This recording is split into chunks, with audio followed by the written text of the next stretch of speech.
Bismillah, alhamdulillah, wassalatu wassalamu ala rasulillah wa ala alihi wa sahbihi wa man walah. Rabbi shrah li sadri wa yassir li amri wahlul 'uqdatam min lisani yafqahu qawli. Assalamualaikum ibu-ibu, bapak-bapak pengajian yang dirahmati Allah. Kembali pada kajian Ramadan kita. Ini mungkin kajian Ramadan penutup ya, karena sekarang tanggal 29 Ramadan. Tapi menurut beritanya, kemungkinan besar di Kagari ini Idul Fitri adalah pada hari Kamis ya, tapi insya Allah kita lihat pengumumannya nanti malam ya. Alright,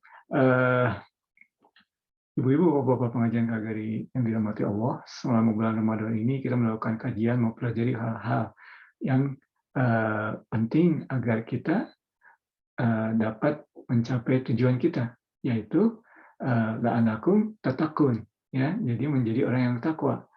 Atau dalam surat Al-Baqarah disebutkan juga ya bahwasanya tujuan manusia ini adalah untuk beribadah kepada Allah agar kita menjadi orang yang takwa ya, karena dengan ketakwaan kita tersebut ya kita dapat mencapai jannah ya, atau mencapai kedekatan dengan Allah di hari akhir nanti.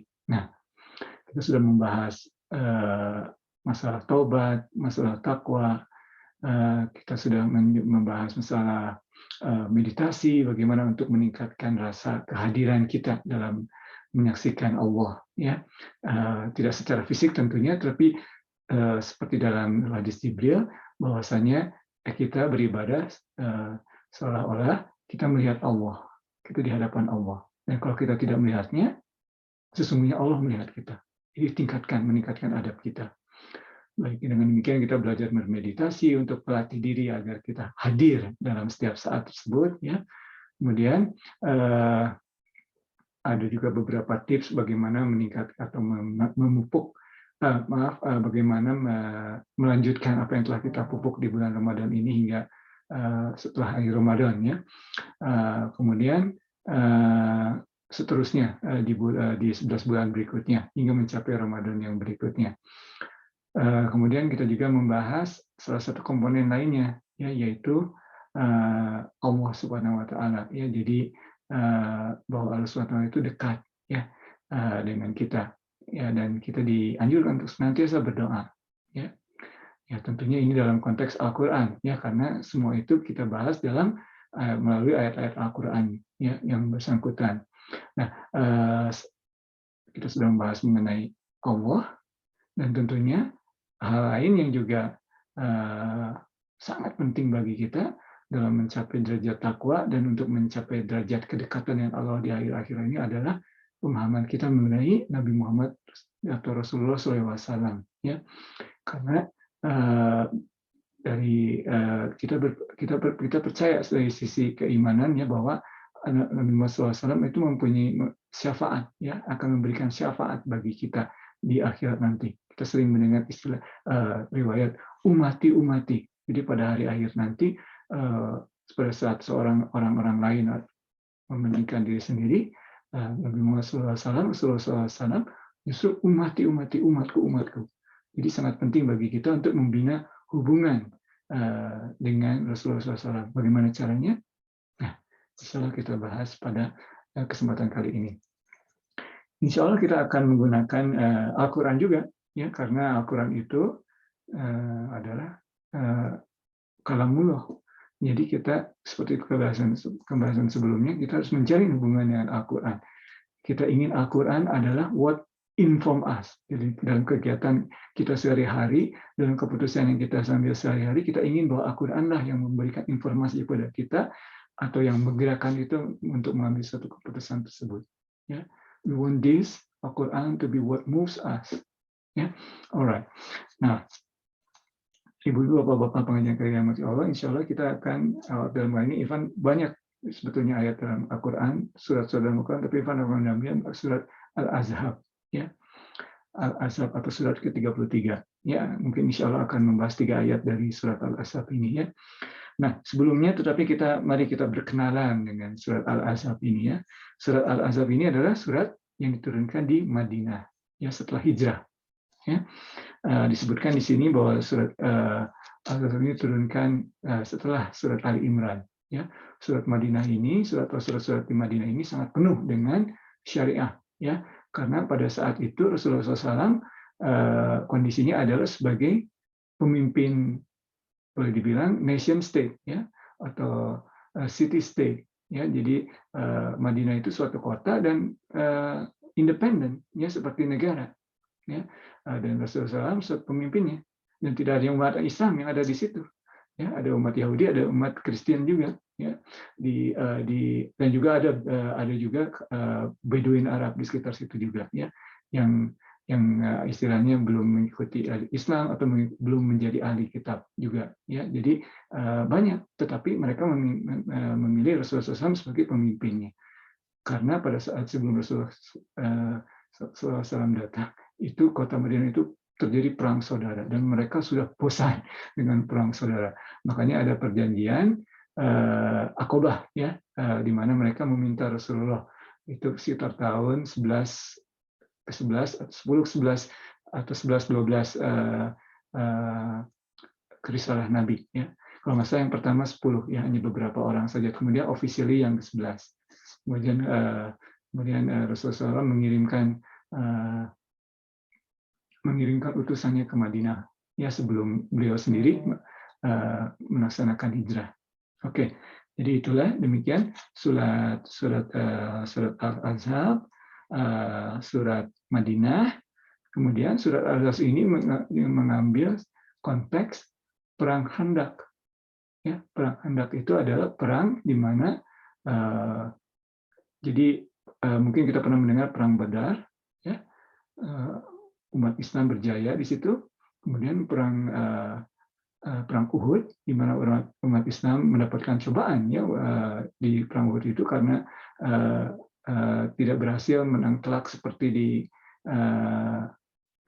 perang Badar. Bahkan boleh dibilang atau banyak juga yang menyebutkan bahwa mengalami kekalahan, tetapi kekalahan yang penuh hikmah, ya, karena banyak pelajaran yang diambil di kekalahan tersebut, ya. Walaupun pada saat itu juga tidak straightforward menang misalnya Quraisy itu, karena mereka pada saat itu mereka tidak bisa menghabisi istilahnya seluruhnya. Bahkan Rasulullah SAW sehari setelah perang Uhud itu justru mengirim ekspedisi dan meminta umat Islam di Madinah itu berkumpul di suatu bukit pada malam-malam dan membakar api, ya, supaya kelihatannya seperti ramai. Dan kaum Quraisy pada saat itu menyatakan, oke, mungkin kita menang, cukup menangnya sampai sini saja, tidak perlu sampai dihabisi. Dan karena mereka tidak berani untuk menyerang habis karena takut kalah, ya, karena ngelihat, itu banyak sekali kelihatannya orang-orang di bukit itu. Pada itu taktik Nabi Muhammad SAW. Walaupun pada saat itu banyak umat Islam yang datang ke bukit itu menyalakan api, padahal terluka badannya. Ya, itu suatu taktik. Ya. Tetapi setelah beberapa saat, akhirnya kaum Quraisy bersiap-siap untuk mempersiapkan diri dan akhirnya berangkat untuk benar-benar menghabisi umat Islam di Madinah pada saat itu. Mereka di sini diriwayatkan datang dengan 10.000 orang, ya, dengan 600 kuda, ya, 600 kuda dan banyak sekali kemalnya. Kalau tidak salah 100 kemal, ya, 100 kemal karena biasanya disebutkan di dalam sirah Nabawiyah bahwa biasanya kalau satu orang itu kalau ada satu kemal biasanya ada 100 orang. Ya, dan disebutkan bahwasanya ada orang yang lewat melihat pasukan tersebut, kemudian oleh mata-mata kaum muslim ditanya, ada berapa orang, tapi mereka tidak mau menjawab. Kemudian ada berapa camel, mereka menjawab ada 100 camel. Berarti kira-kira ada 100.000, ada 10.000 orang. Ya, tuh, jadi pasukan besar. Dan mata-mata kaum muslim baru tiba di Madinah, ya. Sebetulnya itu beritanya dari paman Nabi, ya, Abbas, baru datang ke Madinah 6 hari sebelum perkiraan bahwa pasukan Quraisy itu datang. Jadi umat Muslim hanya punya persiapan 6 hari untuk bertahan, untuk mempertahankan diri. Dan mereka akhirnya mengambil ide dari Salman Al-Farisi, seorang Parsi, seseorang dari Parsi atau Iran ya, dari Persia. Beliau menyatakan bahwasanya kalau di Persia dalam memerangi kota itu mereka membangun parit khandak ya, supaya kuda-kudanya itu tidak bisa loncat. Ya, akhirnya disitulah terjadi istilahnya kegiatan besar ya. Mereka memilih tempat di mana yang harus dibangun parit tersebut karena secara geografis Madinah itu agak terlindungi oleh gunung, ya, agak terlindungi oleh gunung api lagi, dan juga gunung api dalam arti batu, ya, bawahnya itu batu lava. Dan pada saat itu belum ada sepatu ya, jadi batu lava orang-orang tidak bisa istilahnya tuh lewat karena tajam, ya, jadi terlindungi. Tapi ada beberapa tempat yang agak terekspos dan disitulah dibangun parit, ya, parit-parit atau khandak tersebut. Oke, demikian sedikit sejarah mengenai surat Al-Ahzab ya. Dan ayat yang akan kita baca, insya Allah adalah ayat ke-6. Yang pertama kita baca adalah ayat ke-6. Ya. A'udzubillahi minasyaitonirrajim. Bismillahirrahmanirrahim. An-nabiyyu aula bil mu'minina min anfusihim wa azwajuh. Ya. Artinya nabi itu lebih utama ya bagi orang-orang yang mukminin, bil mukminin min anfusihim, dibanding dirinya sendiri. Jadi kita harus mencintai Rasulullah SAW. Ini dalam Quran ya, bukan Evan yang ngomong ya. Ini Al-Quran kalamullah. Kita harus mencintai Rasulullah jauh dibanding kita mencintai diri kita sendiri. Ini perintah Al-Quran. Ya. Min anfusihim wa azwajuhu. Pasangan mereka. Ya. Lebih utama. Jadi kita mencintai Rasulullah lebih mencintai dibanding pasangan kita. Nah tentunya kita mencintai pasangan kita karena Rasulullah mencontohkan kepada kita untuk mencintai pasangan kita. Ya, kalau kita mengikuti sunnah Rasul, kita harus mencintai dan menyayangi pasangan kita. Ya, walaupun secara Al-Quran kita mencintai Rasulullah SAW lebih dibanding pasangan kita, tapi karena Rasulullah mencontohkan untuk mencintai pasangannya, dan kita mencintai Rasulullah dan kita mengikuti sunnahnya, dan kita pun mencintai pasangan kita dan menyayangi pasangan kita. Ya, jadi tidak ada kontradiksi.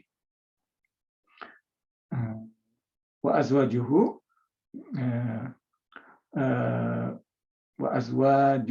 ummahatuhum, ya, jadi pasangan istri-istri Rasul tersebut merupakan ibu kita. Jadi kita boleh mengatakan, dan Ivan punya beberapa tahu ya, beberapa imam yang Ivan ikuti menyatakan kalau misalnya memanggil Siti Aisyah atau menyebut Siti Aisyah itu ibu kita Siti Aisyah, ya, karena tentunya mereka di sini secara Quran adalah ibu kita, ummahat. Makanya gelarnya ummahatul mukminin, ya, ibu, mothers of the believer dalam bahasa Inggrisnya. Oke. Wa ulul arham ba'duhum aula bibab. Nah, ini tentunya karena ini dalam konteks lain ya, dalam ayat ini adalah konteks warisan ya. Jadi orang-orang yang memiliki hubungan darah lebih utama dibanding para muhajirin atau para kaum ansor. Karena ini surat ini kan hubungannya tadi pada saat umat Islam sudah hijrah di Madinah ya. Jadi katakanlah umat Islam meninggal, ya, ada yang meninggal kerabatnya, maka harta dari kerabat yang meninggal tersebut lebih diutamakan kepada keluarganya dibanding diberikan kepada kaum muhajirin, yaitu yang datang bersama mereka dari Mekah, ataupun yang kaum ansor yang melindungi mereka, atau misalnya kaum ansor yang meninggal, maka hartanya lebih utama bagi keluarganya dibanding kaum muhajirin ataupun kaum ansor. Itu maksudnya ya di situ. Kecuali di sini disebutkan dalam ayat ini penutupnya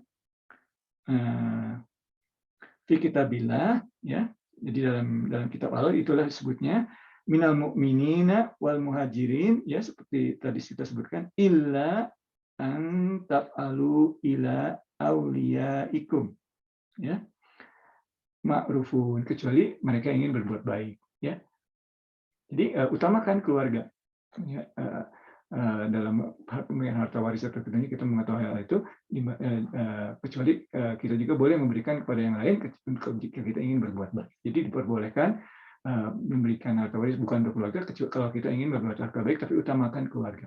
Oke, itu ayat yang ke-6. Poin pertama, kita harus mencintai Rasulullah SAW, perintah dari Al-Quran nih, dibandingkan diri kita sendiri, pasangan kita sendiri, ataupun keluarga kita. Ya, itu yang pertama yang kita bahas. Kita lihat. Ayat ke-6 ya, barusan ya. Ayat ke-6, surat ke-33 barusan. Oke.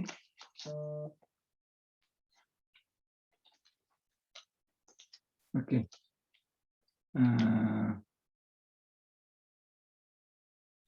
Oke, ayat berikutnya adalah ayat ke-21, insya Allah. Nah, ayat ke-21, insya Allah.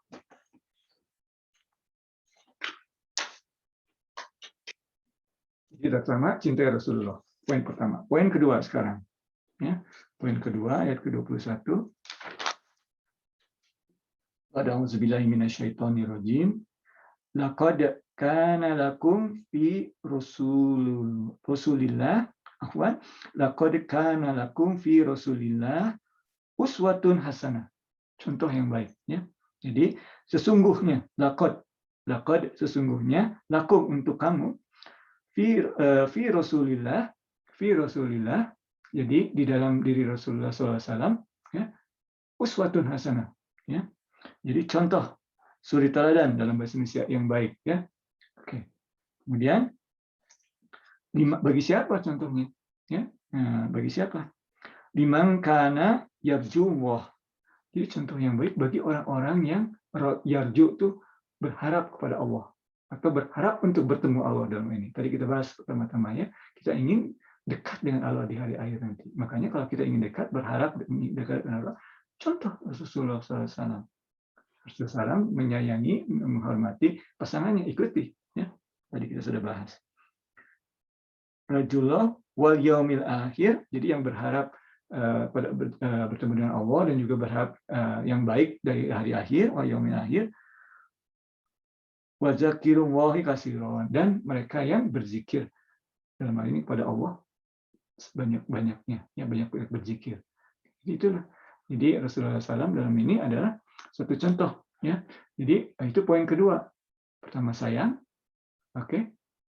Tak kenal maka tak sayang, ya. Atau cintai Rasulullah yang pertama.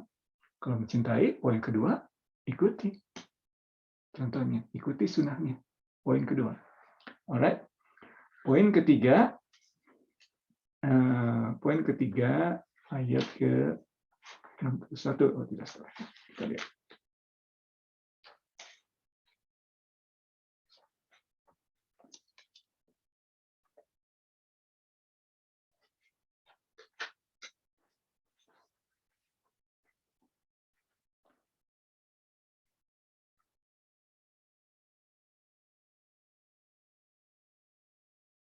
Ya, ayat ke-56.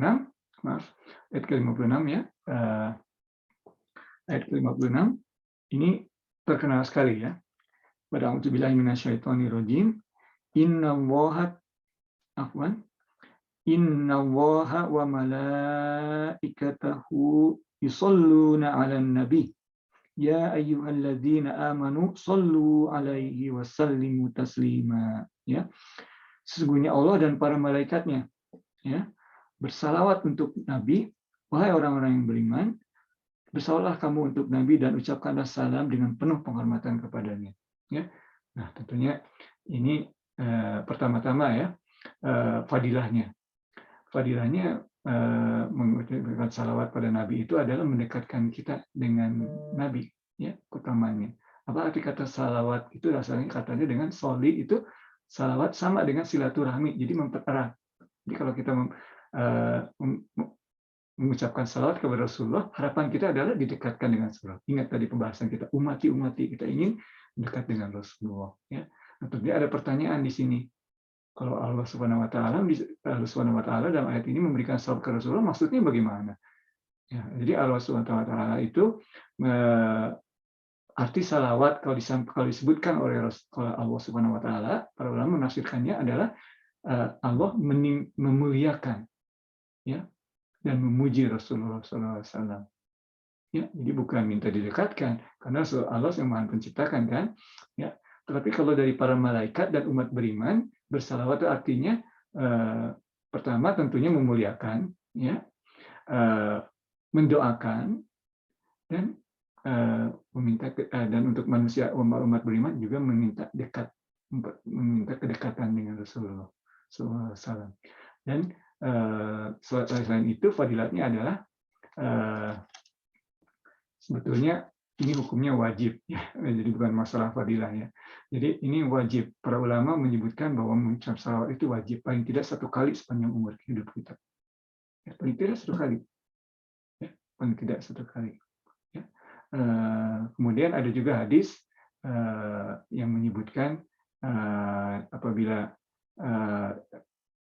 dan karena Rasulullah tahu tingkatan apa yang Allah Subhanahu wa taala akan berikan kepada kita saat kita mengucapkan salawat, ya, karena jadi bukan untuk kepentingan diri sendiri Rasulullah, tapi karena Rasulullah tahu bagaimana Allah akan membalas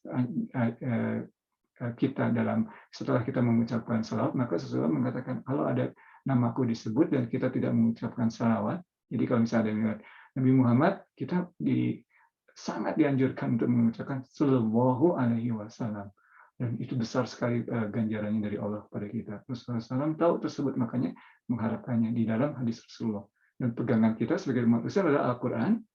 Allahumma sholli ala sayyidina Muhammad, ya, disebutkan di sini Shallu alaihi wasallim taslima, ya. Jadi kita ikuti perintah Al-Quran dan kita mengikuti sunnah Rasul. Sunnah Rasul dalam yang beriman beriman sampaikan menyatakan bahwa kalau ada namaku disebut, selesaikan, jadi lanjutkan dengan Shallallahu Alaihi Wasallam. Karena bukan untuk kepentingan Rasulullah, tapi Rasulullah SAW tahu bagaimana Allah akan membalas kita setelah kita mengucapkan salawat tersebut. Demikian ibu-ibu, bapak-bapak, kajian kita pada kesempatan kali ini. Mohon maaf atas segala kesalahan baik dari sisi isi maupun dari penyampaian. Ya, yang benar hanya dari Allah, kesalahan dari Ivan. Wabillahi taufiq wal hidayah. Assalamualaikum warahmatullahi wabarakatuh.